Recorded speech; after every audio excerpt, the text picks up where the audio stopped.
Hello, lovelies. Welcome to another episode. I am so excited for today's topic. We talk about the hormonal journey for women and all of the things that she might worry about at each stage of life.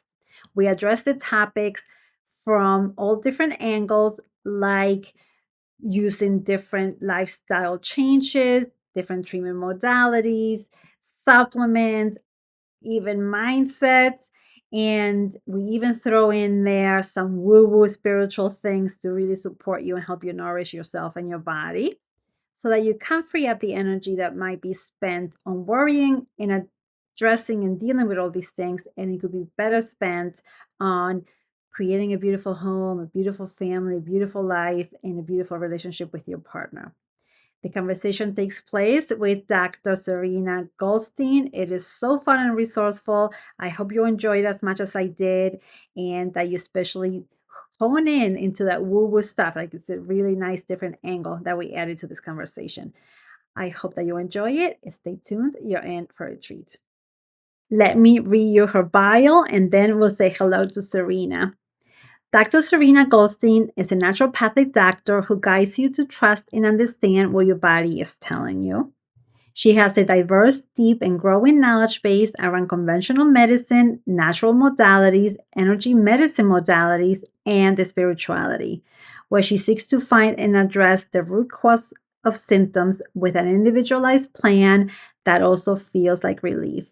Dr. Serena works with those experiencing weight gain, hormone imbalance, poor sleep, stress, thyroid, mood, and gut health issues who want to learn more of what their body is saying and needs. Dr. Serena has shared her expertise on outlets such as Mind Body Green, Forbes, and Shape.com, has appeared on NYU Radio Sirius XM, written multiple research articles on mind body healing, presented at numerous conferences, and serves as an advisory board member for Natural Practitioner magazine. Without further ado, let's say hello to Serena. Hello, Serena. How are you today? I'm so happy to have you here with us. Yes, and thank you so much for having me. I am really excited for this conversation. As I like to share, I am a nerd for all the things wellness and body and things aside from the work that I do with couples. And I always like to deepen the conversations. I'm so excited for us diving in more specifically into the hormone side of things. So this is going to be so good. And I want the audience to get hooked up with details about what's going on with their hormones if they're not feeling well, and how you and your profession and your angle might bring something different to them that they might not have considered, and how we'll take care of them. Good. Awesome. Yeah, perfect. All right, so why don't you tell us a little bit about your profession, your what do you do, like neuropathic medicine? Exactly. Say So it's actually, and that was a good example because that it's actually pretty common. Have people may say, "Oh, is it neuropathic, natural, nature?" There's Mm, so many different right. pronunciations of it. How interestingly, it's you may hear naturopathic on the East Coast and naturopathic on the West Coast. That's There's a interesting. lot of different accents in this country. Yes, yes, yes. I don't remember what I said. I hope I said it properly. So yeah. So go All ahead, tell me good. what it is. Go right ahead. Yes. So, in naturopathic medicine, it's similar to conventional medicine in the sense that the first 2 years, so just to give everyone some context, it's basic sciences, and then we take labs, imaging, diagnostics, pathology, and then we have our first set of board exams, which are like the USMLEs. Then the next 2 to 3 years are all the ologies, so think cardiology, endocrinology, gynecology, pediatrics, geriatrics, so forth. So, And then not only do we take pharmacology, so all the drugs, and then we take nutrition, botanical medicine, homeopathy, IV therapy, chiropractic, and minor surgery. There we go. So it's really more tools in our toolbox to not just treat the patient, but to get to the root cause of disease. And what that really means is that it's more than just palliating a certain concern or just making you feel better right away, which of course I want, and I know you want too, but it's being able to explain physiology in such a way, which we will get into with hormones, that they move through so many different organ systems that let's also boost the nourishment and the health of those organ systems. So really everything is functioning so much better. I love that. Yeah, it's interesting because sometimes it feels like the functional medicine or the more traditional doesn't go to the bottom line. Of course, it want to make you feel better, but it feels like a band-aid. Okay, should take this, and it's like, okay, but what caused it and how do we fix the root of the problem as opposed to like, now I still have the problem, now I have a band-aid, and now the band-aid is causing other problems. I was like, right? So yes, love this conversation. Okay, so tell us a little bit more then about at what point for yourself did you like what brought you into this, and at what point for yourself did you find that it was a hormone thing for you? And I might be going too fast here. Like, so do you specialize in hormones? Do you have other specialties? And then Yes. why? How did you hone in?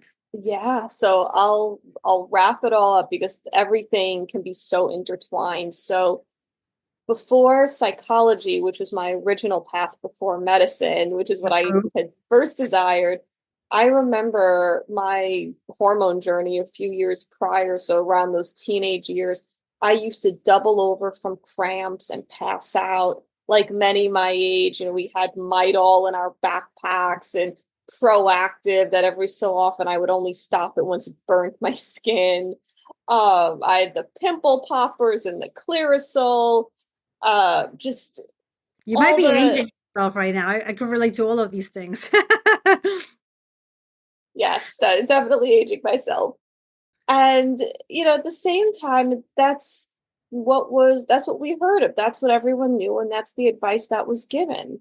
However, from the more naturopathic side and my own journey, so I was a competitive gymnast. I injured my elbow in gymnastics, Wow. and when I couldn't play the trombone or do gymnastics, I was not a happy camper. So at 15, I went to the library and I began reading young Erikson and Freud to try to figure out what was going on with myself. And then, like many of my patients and people that I tend to work with and be around, I wanted to do all the research and fix myself at some point. But I was also reading so much. I was thinking, you know what? I need help. I need someone. I need to bring someone in. So I did actually try a couple of different therapists, landed on one who's a PhD. She made such a difference in my life that I thought, oh my God, I want to get my doctorate just like her. Uh-huh. So I started college as a psychology major and Japanese minor because I finished with three Of honors. course. Yeah. So I finished with three honors in high school, tested into Japanese too, did not get along with my teacher. And then a close friend said, why don't you go pre-med? And I thought, but there's no doctors in my family. But it's that pre-med, okay, like the Yeah, and then I thought, well, drugs, I don't know. It seemed I hesitate to say simple, but it just seemed like one extra thing. But it was an extra thing in addition to talking. So I thought, okay, I could do more for people. But when I found naturopathic medicine, as you heard my explanation, it was, oh, all hands on deck. I could do a lot for people. At the Nice. same time, my journey through college and especially into my 20s, my weight had so many different fluctuations. I would have like a South Beach diet bar in one hand and like a calorie counter in the other. So I would try mixing diets. I gained the freshman 15, I gained weight in med school, lost some, went to the gym. I All did the so much. mhm. I saw nutritionists, I had my own naturopathic doctor. So this is where I've gone through some of the fluctuations myself and then realizing how much it could also impact your life. So now when I work with people, I always say like balanced hormones, balanced life. You Yeah. need to make room for yourself and to have fun and enjoy. Your body will do what it needs as long as we're nourishing, everything that's there. Mhm. Yes, I love that. I mean, our bodies are such technological vehicles for us to do our journey, right? And if we don't treat them as this amazing machinery, laboratories, like we have everything, Mhm. we don't treat it as such. We just, I don't know how we usually think about it. It's like kind of weird. Like we just move around. We totally ignore it. We don't give it enough credit for what it does at the end of the day. As women, we create life inside of our own bodies. I mean, like when we really take a step back and think about what the human body is, and especially as a woman, like whoa, right? And it's just such a beautiful thing not to be neglected because the more that we nourish it, I love the word nourish for all of this. It knows what to do and how to do it, right? Like we don't have to go do all of the things, and that sometimes make it worse because we throw everything out of whack, right? We mess it up. And that's sometimes it is that we think we're doing all the right things. And I remember sometimes I would see people taking 40 plus supplements or sometimes none at all to an, Right, or they don't believe in it and or they don't believe in pharmaceuticals right, and there's all these different belief systems. So I feel like by the time it's not about me quelling your beliefs or trying to change your mind, it's saying, hey, here's what's going on at the moment. The beauty in working with someone is that things can always be temporary. And right. then as you start to heal, actually, sometimes other, past symptoms do wind up popping up. That's also part of the healing journey. But how can we also make this long term? And then listening to our body will Yeah. definitely be a whole other part of the conversation, I'm sure. What? That's something that we should do. Right? Oh my goodness, for sure. But so that's interesting that you brought up supplements. So what is, you said some people take too many, some people take none. I think I shared in our first conversation that I'm the the ones that probably take too many. So I would love to learn a little bit more about that. What's too much, what's too little, and how do you choose how to find that middle ground that makes sense? So this is where I say it's usually per person Yeah, because in all transparency, there are times I've had patients call me out on taking too many and because this is too many for them. So right. the beauty of what I do too is we could talk about, all right, well, is it just that it's too many pills? Do we need to put things in powders? Do we need droppers? Because there's also some great forms out there when you see the tinctures, Right. that, especially with herbs and everything. So we can also talk about different forms. There's also IV therapy, and those have been so popular recently. So that's another way, of getting vitamins in. And I always say too, it helps double as some R&R. So you usually get to be in this nice big comfy chair. If you're okay with Yeah, needles, of course. unless you don't like Uh, it. Right. right. And then when it comes to getting the supplements, I mean, even just logically, whole foods will naturally, no pun intended, or any health or even any small health food store will likely have more healthful supplements than, let's say, Costco or Walgreens, Right. you know, Yeah. any of those. Yeah. So, how to know if you're kind of at wit's end is if some of the symptoms still keep coming back, or Mhm. maybe they haven't completely gone away, or maybe they go away for a time being, but then and something else pops up instead. So you know what? Why don't we jump into that for a second and describe what are some of the symptoms that people might be experiencing that might be signs of hormonal imbalance or something else going a little array that this type of approach might be helpful for. So typically we think of hormonal imbalances like food cravings, weight gain, especially around the abdomen, but it can also happen around the hips as well, acne, hair growth. So it's called hirsutism, which is, where if there's any facial hair, sometimes chest hair, it's usually pretty dark. But some other, which seemingly unrelated, but still can be very much in that hormonal sphere because hormones actually can mirror some of our neurotransmitters, which are responsible for mood. So even anxiety attacks, panic attacks, depression, sleepless nights, stress. And Mm, I mean, chances are the body's already stressed, but it's almost like you're now in this freeze response, like everything just becomes too overwhelming, so to speak. right, yes. Brain fog, memory issues, and then just feeling snippier with people. Mm, That tends to be a big, if your personality starts changing a little bit, or you just inherently feel like, okay, well, you're a little more bloated, things aren't digesting well, you're just not as thrilled anymore. mm, That tends to be more of, okay, we could talk gut a little bit, but certainly stress, adrenals, which are the two little glands that sit on top of the kidneys, and hormone imbalance can mm. certainly be a huge portion of everything. Cool. So if somebody's having all of those symptoms, and then they're like, okay, I don't even know where to start. Is it my food? Is it my exercise? Is it my supplements? Is it my things? Should I be taking something else? What's wrong with me? I don't know what to do. Like, where would you start with all of this? Well, the first thing I would do is look at someone's rhythm. Are they always on the go? Are they eating at regular times? Are they getting enough protein in, which is huge?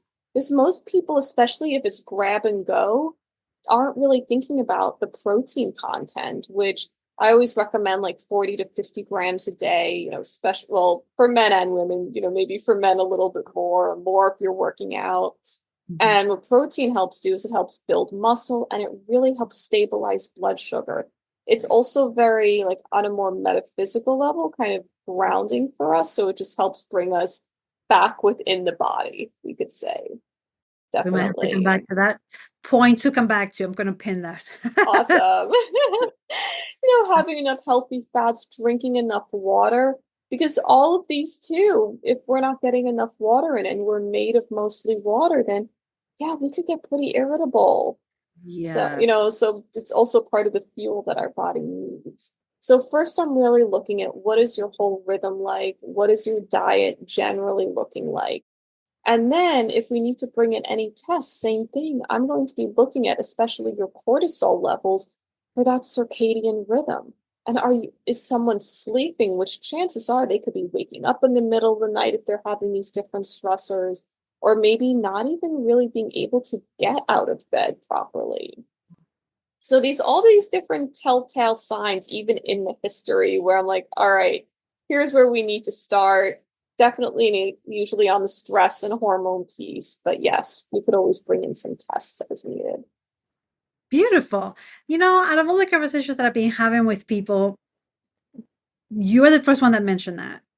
Mm. Just what is the rhythm of the day and the routines. And I love that because I'm all about the routine, the habits, the daily, what is the daily structure for the day? How do you maximize what you put in? How do you nurture yourself? What's your self-care? Like all these different things, right? This some of what I bring to the conversation with my clients as well. And how do we build in habits or tactics or whatever we need to put in there to support everything that you're saying so that we can function the best we can so that we could be the best partner that we want to be to our partner in our relationship. So the habits are just not wellness habits but also connection habits, so all kinds of different habits just to do our life better. So what you said is perfect, just going with the rhythm, right? Like from the moment I open my eyes, okay, what is my life like? And then what happens? And then what happens? And then what happens, right? Until I close my eyes again at night. And can I do anything different to make my life easier and better throughout the day? So I love that that's where you start, that you didn't automatically start with blood work. Let's take 27 vials of blood. I'm not going to say who did that. And let's find out all of the things. Mm. So that's fun. And I'd like that you start there and then what's indicated, and then we'll do the test or any test that might be indicated. Cool, very cool. So what are some things that you look at when you do the blood work or all the tests? What other tests are there as well? Right. So when I recommend blood work for patients, it's usually not that much different from what their MD would do. So what Mm, I always say is I may go a little more thorough. Like, for example, chances are their MD may order just only a TSH, which is a measure of your thyroid itself, or how well your pituitary, which is one of the glands in your brain, talks to the thyroid, which is controlled also too by the hypothalamus before that. So you have the hypothalamus pituitary thyroid axis, or called axis because they're all kind of talking to each other. And then the thyroid spits out about 99% of T4, which is your inactive hormone, and then about 1% of T3, which is your active thyroid hormone. mm, Fun fact, most gets converted in the liver, another portion in the gut, and then, the rest around the body. However, in conventional medicine, they may only test your T4 levels, Hmm. which isn't really going to tell me anything. So Right. then I say, oh, I can might you have a ask? ton of paper. If I'm not converting, it was right. It was not helpful. Exactly. Yeah. Yeah, that's Because good. then I could take a look at your conversion levels because you could have, okay, if your TSH looks okay, well, at least for my standards anyway, so I tend to tighten the ranges. Yeah, but Good. then what if your T4 looks okay, but you're also not feeling good, then, Right. it's sure, yeah, Not not helpful. giving us the best information. So Hmm. this is where I may order or may recommend just a little bit more. I don't go too in-depth testing wise because I also want to make sure that they can get what they need from their MD just because well, the majority of the states that I've practiced in, I'm not able to directly order blood work. Interesting. I'm I'm just grateful that, hey, you know what? I have some tools for them. I can, help them say, hey, here's actually the reasoning. Knock wood, their MD is usually pretty good with it. And then Mm, they just bring everything back to me. let's see. So, No. yeah. And so this is where, again, coming to just some basic blood work. And then, usually from my end is where then I would start recommending more of the specialized tests. We can go into genetic testing, urine testing for cortisol and hormones, saliva testing for the same thing, neurotransmitters, stool tests. We could do heavy metals, but we could also do some heavy metals through blood work, which is something that we would always talk about as well. But what I find is that a lot of people too, they're interested in the tests, but it's also having the tests as part of a plan. Even having them spaced out enough to say, hey, did we really maximize this? Get the results that we need before we move to the next Mm, one. that's smart. Gotcha. I like that. So let's go back for a second to the conversion. So if you have enough T4, but you don't have enough converted to T3, um, and you say that converts primarily in the liver, the gut, and some other parts of the body as well. But so what if you could see that you're not converting? Well, first of all, how do you hang on? How do you know if it's not converting? Is there a test for that? You could order a free T3. Okay. So then if you don't So, have any T3, you know it's not converting. correct. So this is where so usually with TSH, conventionally the range is like 0.5 to 4.5, but usually people stop feeling good after 2 or 2.5, Mm. interestingly enough. Hmm. So this is where it's already kind of borderline of, all right, what's happening further up as well.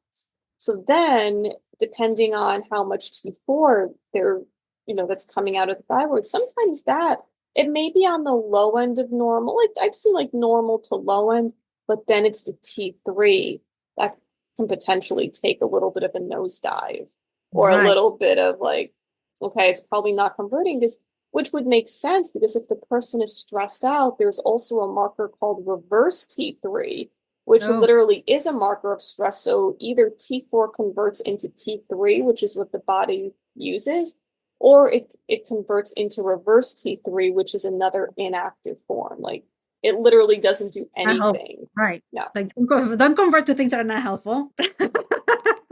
Wow, Well, interesting. So what there's converts, what was, is it an enzyme or I forget what converts yeah, there's a T3? couple of there's a couple of different enzymes. I want to say it's this I'm probably going to mispronounce the deodorinase the different enzymes because what's happening is that it's cleaving off the different molecules to make literally T4 to T3, those active, from the inactive to the active. But that's also why, minerals like selenium, iodine, especially like potassium, chloride, and even like from the more macro side of things, sea salt are Mm, so important is because it really does help with all these conversions. nice. So when I'm thinking about, okay, well, again, looking at this overall health, well, we see the liver now is this sort of underrated organ because now not only is it responsible for thyroid, but it helps with cholesterol. It helps make and metabolize hormones. It's going to help with all our detox pathways and getting just literal crap out of our body that Right. it, Right. that it needs. So, to the original question, maybe if supplements aren't quite working, people think, oh, well, thyroid, I need to take thyroid stuff. Well, what if they actually need more liver stuff? Right. What if they also need adrenal support? Of course, supported by a healthful lifestyle, because it is possible to out supplements with a not so healthy lifestyle. But they Right. need adrenal support to help mitigate the stress response. This is going to be stress that's going to throw off the thyroid. Right. Love it. Very, very good. Right. So liver support, adrenal support, all the things, not necessarily just target the thyroid itself. All the other organs also need to be in good balance too, so everything works well. Makes sense. So what kind of supplements, I guess, would be the next question. Yeah. Would it be helpful, or can supplements help with the hormonal balance? Like, how does that tie together? Yeah. And I think touching on too from the hormonal side of things, this is also how I help balance hormones without birth control and without hormone replacement therapy. It's Mm, because when I'm looking at the nutrients of like all the organ systems, of course, including the gut. So this is where I'm thinking about, and then coming back to the rhythm, what are the person's main concerns? Like if they're not sleeping right, we got to get them sleeping. And then, we could look at what time the person wakes up in the middle of the night, because in Chinese medicine, that could also point to, ooh, which organ system do we really need to look at? So, like uh, 1 to 3 a.m. tends to be more liver and blood sugar related. 3 to 5 is like kidney, adrenal. Those are the few that tend to pop right, up. right. So supplements that I really like, things magnesium involved in over 300 reactions in the body. So this is coming from that big picture, where versus sending everyone out saying, okay, go get this for this and this for that and that for that. Right. Magnesium can cover a whole lot, and it's calming, which we all need nowadays. Mhm. Get your vitamin D3 levels checked as Mhm. well. So that's a big one. Yeah, I was just gonna add that I like that mindset of let's grab this supplement that takes off a bunch of boxes as opposed to and this and this and this and this and then you have a gazillion pills to take or a gazillion powders or gizmos or things. So yeah. I really like inositol. Oh, what's that? So it's actually a type of B vitamin, but and same thing, I find it very grounding. It helps make serotonin, which is our happy hormone. It helps with blood sugar. It helps with just hormone health What is it? overall. So same thing. It's a multifaceted one. I've seen it, both pill and powder, so those are really good. Lovely. What's the name of it again? Inositol, so it's Inositol. Very nice. I learned something new. I like when I learn stuff. Yeah, yeah, it's one of the, I guess, not so well. It's interesting. It's well known, but I don't know how well known it is if someone, again, just goes and does a bunch of research per se. Right. It might So be well known, but not well known to me. It's okay. exactly. Cool. Wow. So we covered this from the very very specific to the hormones. So since we're in this realm, how do these imbalances show up with period issues? Let's say if a younger woman is listening to this, and or a woman with a teenage daughter or a young adult daughter, and we would just want to be helpful to the younger population. Mhm. Like, what might be going on, and what might we see in terms of some of the things that you're mentioning? Well, great questions. So, interestingly, in the teenage years, not only are they battling hormones, but in the developmental side, they also now have this new identity. Right. And there's this new burgeoning, almost adulthood, but not really. Their body is changing, but it hasn't settled in yet. So Mhm. now it's really going on. So some of it, could be whether it's a little symptom palliation, but of course, we also want to make sure, I would want to make sure and do the due diligence of, okay, well, let's say if there's heavy bleeding, is there any chance of fibroids? If she's having like any hair growth, looking at polycystic ovarian syndrome, like any cysts on the ovaries. If Mm, there's any like really big changes in the period, so usually a period is 25 to 35 days.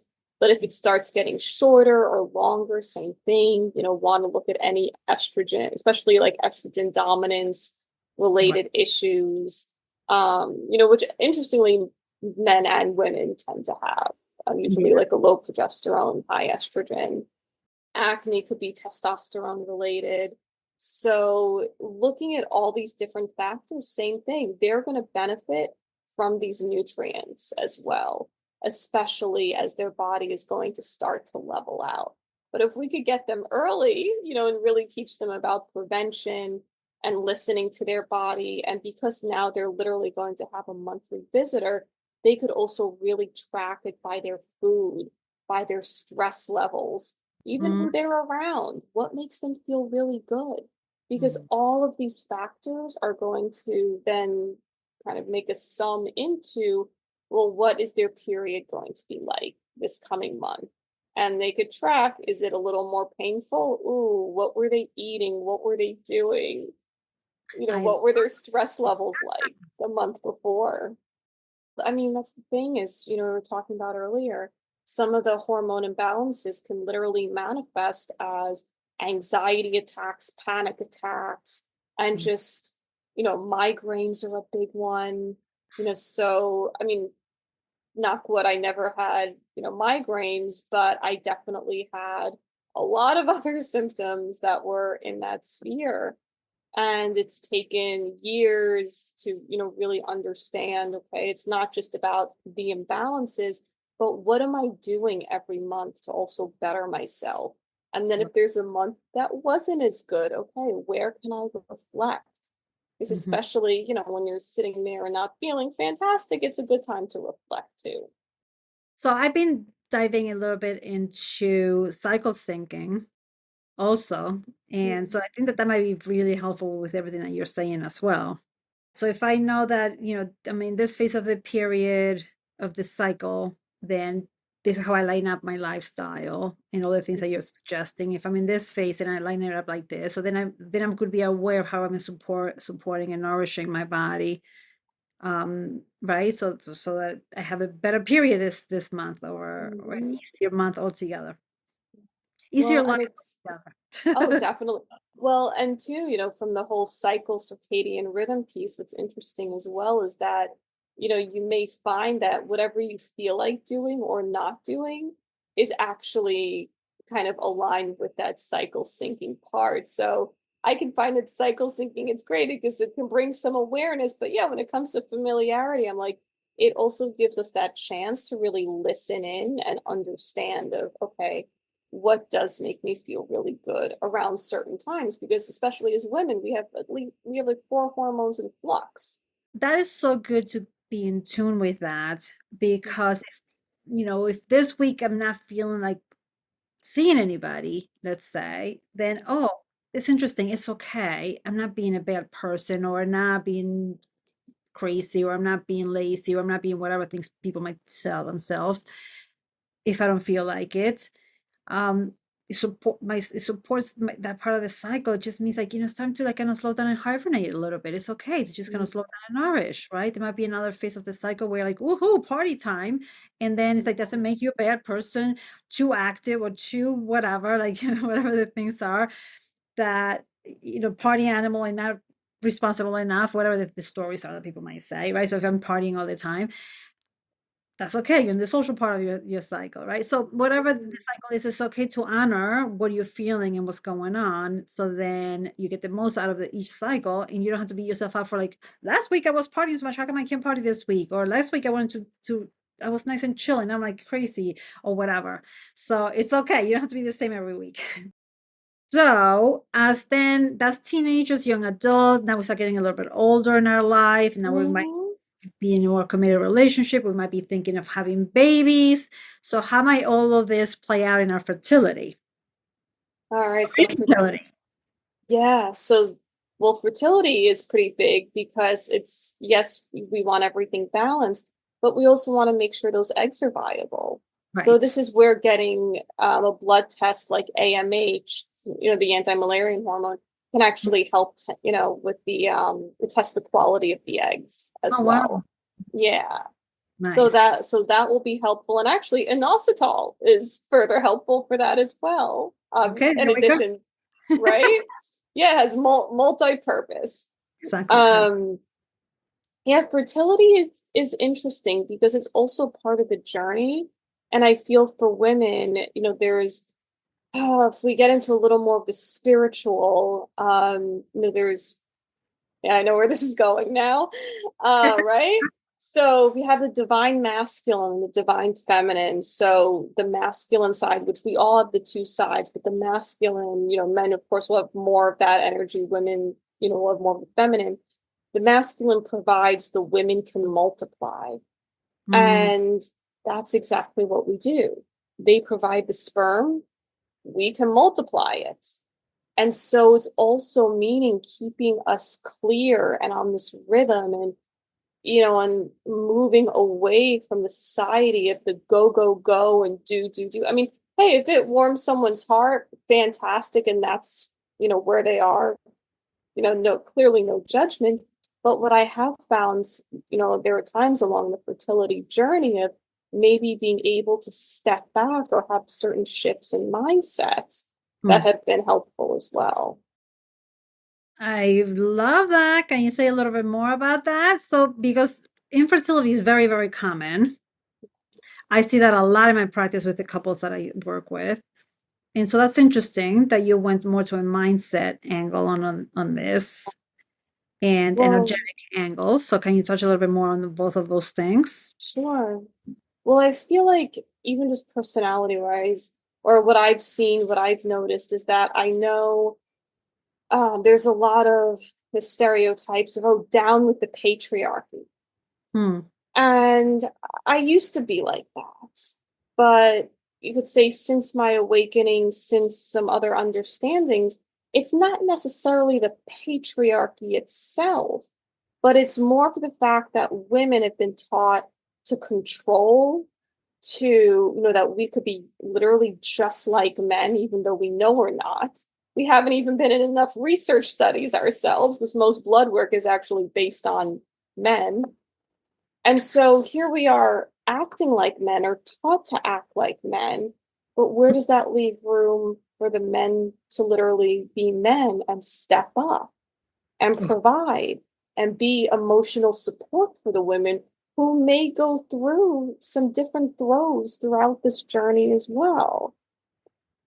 So from the big picture, I do believe it starts with the people themselves, the women knowing their, understanding their role as women, so to speak. We are meant to create and multiply. That said, as a disclaimer, this is certainly not to limit anything. We can do anything as it's from our heart and the creation, but the men are there to be sturdy as well and to support.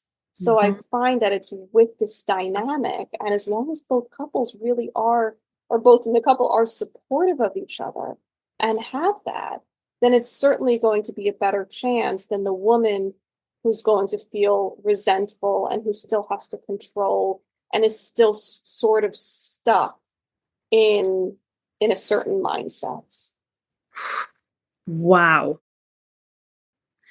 That's so beautiful. I think that that's very coming, especially with the couples in this area. So I mean that I know that this podcast and the audience is all over, but the people that we work with primarily one to one are in New Jersey, New York, like this, Northeast area. And so the energy is very much, the women are very much in their masculine, just go getting, right? And again, nothing wrong. We have masculine and feminine in all of our bodies. We're both both. But when we're constantly in our masculine, the doing part of ourselves, we're shutting down all the other stuff. Well, not for nothing, we can't produce the eggs and we can't have a good hormones and we can't get pregnant. Like, where's the feminine? Right? Literally. Right. So, and it's a hard pill to swallow to sell the pill.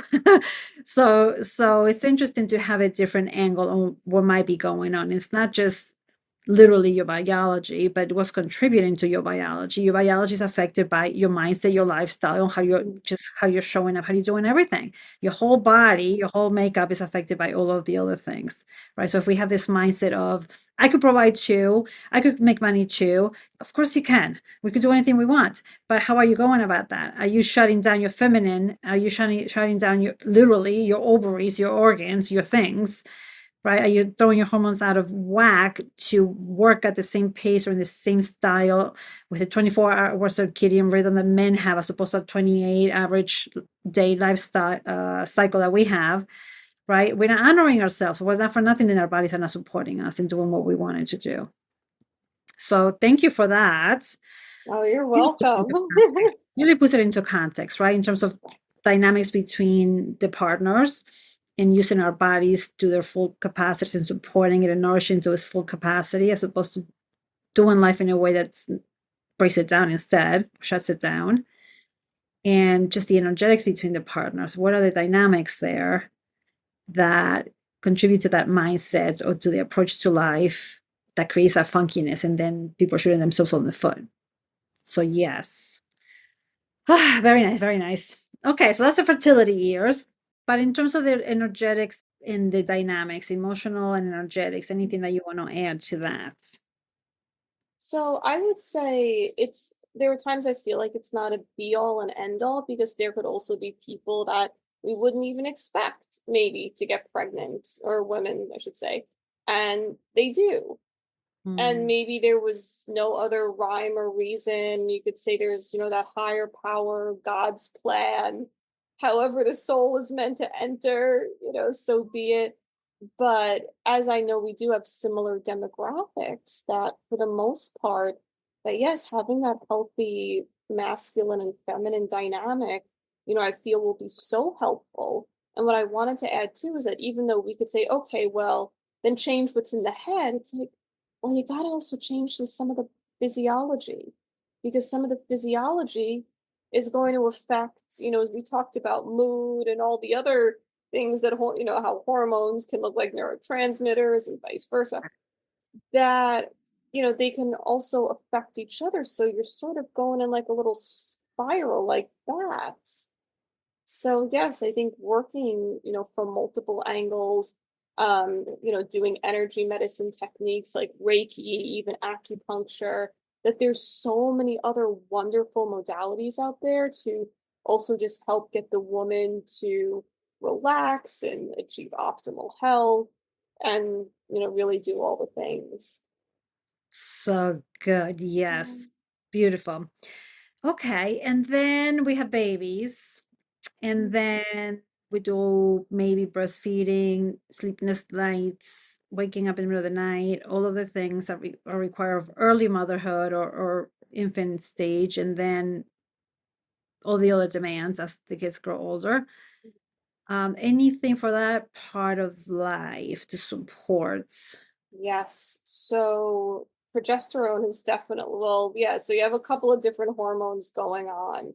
I Mhm. will say I'm not as well versed in that area, and that's probably where I would go more into testing a little sooner, because from what I do know at that time, oh my God, hormones are just all over the place. And then it depends if a woman's breastfeeding, if they're not breastfeeding, because if they're breastfeeding, it's going to help speed up their metabolism. Or they go, yay. But then if they're not, it's like, well, then what happens with this extra weight kind Hmm. of deal?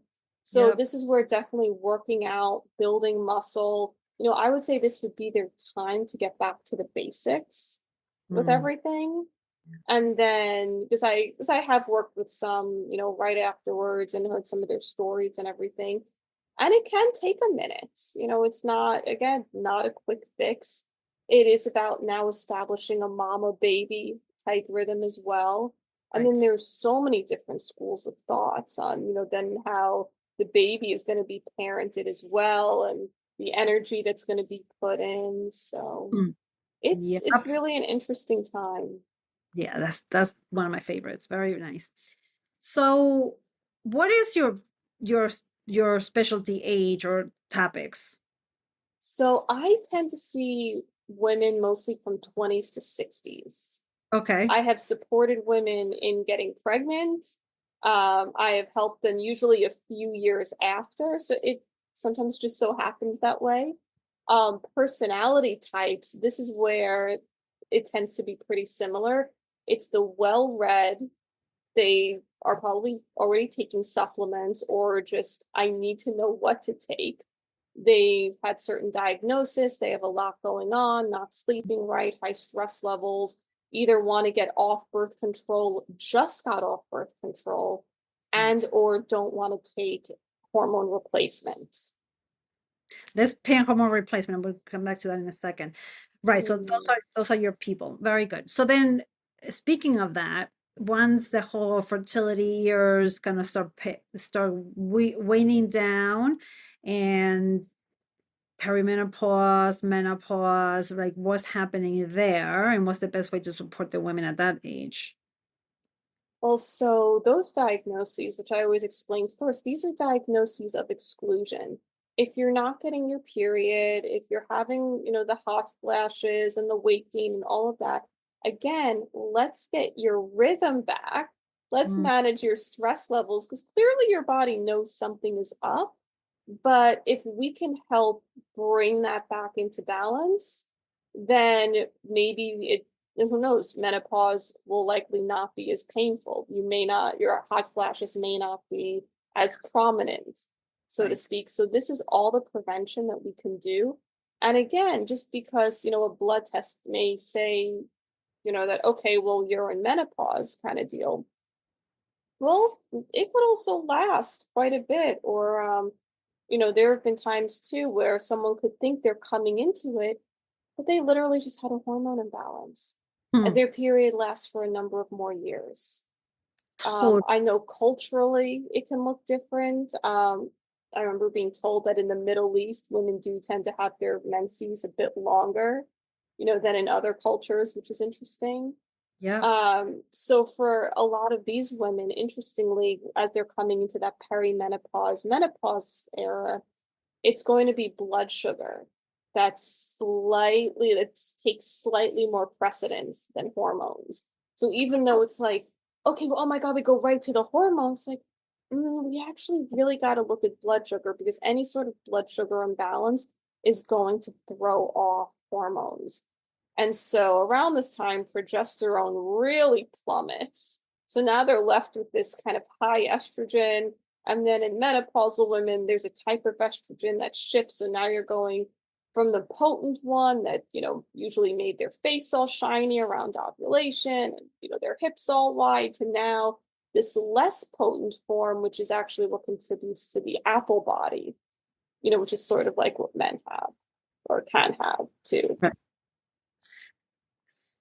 Right. So at this point, then aside from the what we want the lifestyle to do, I should say, or the rhythms to do, is to Hmm. make sure that we're still producing estrogen, good estrogen, Right. and enough progesterone. So any suggestions for that?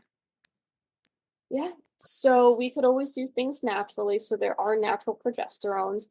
But I would say some of the supplements that I recommended, like definitely getting your vitamin D levels checked, because vitamin D helps make hormones. Um, magnesium, B complex is another great one. So B vitamins are involved in there's like over 500 reactions in the human body. Hmm. See, so the adrenal support will actually look different for each woman. So these could be things, like ashwagandha, ginseng, rhodiola. So there are some really good herbs there. Sometimes licorice root, because that's like a nice phytoestrogen, so it acts like an estrogen, but it doesn't have, all the potent side effects. Mm. Um, so again, this is now more per the woman because she's also dealing with the emotional transition as well.